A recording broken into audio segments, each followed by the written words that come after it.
absolutely incredible to be in this room with all of you amazing people.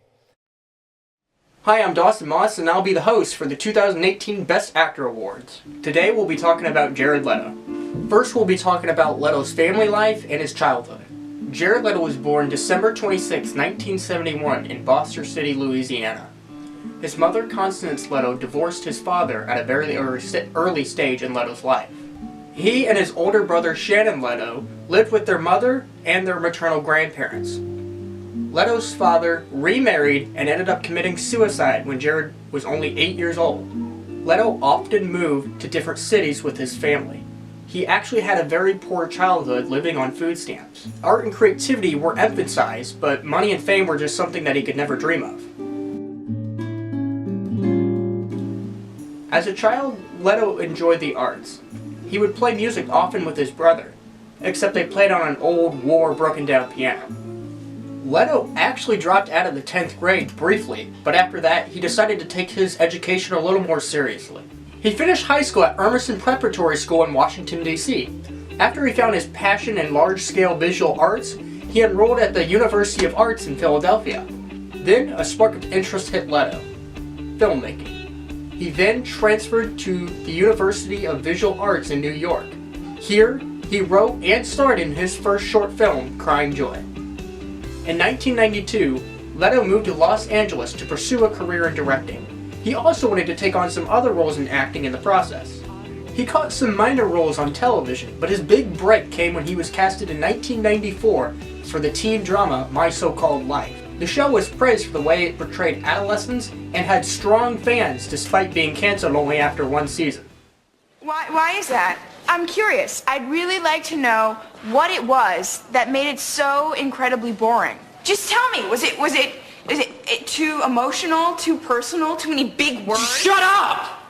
Gee.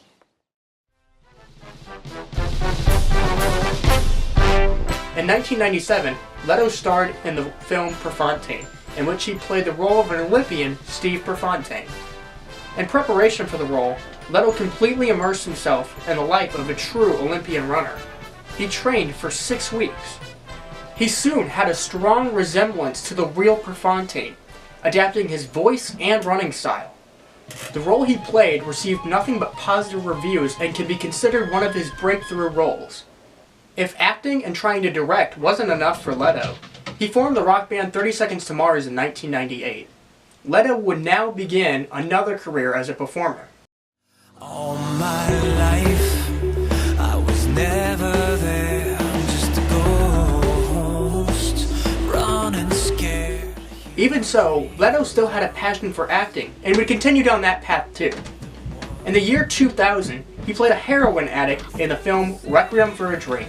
To prepare for this role, Leto did some pretty drastic stuff. Jared Leto lived on the streets of New York City and refrained from having any intimacy with anyone for almost 2 months prior to shooting the film.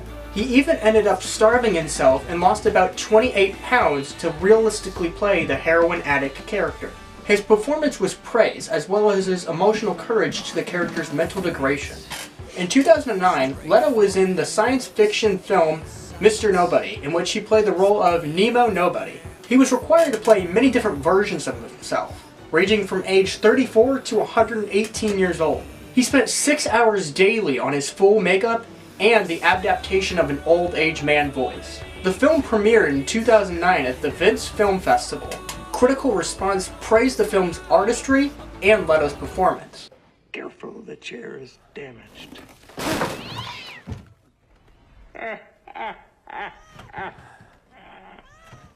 Are you all right? I'm fine.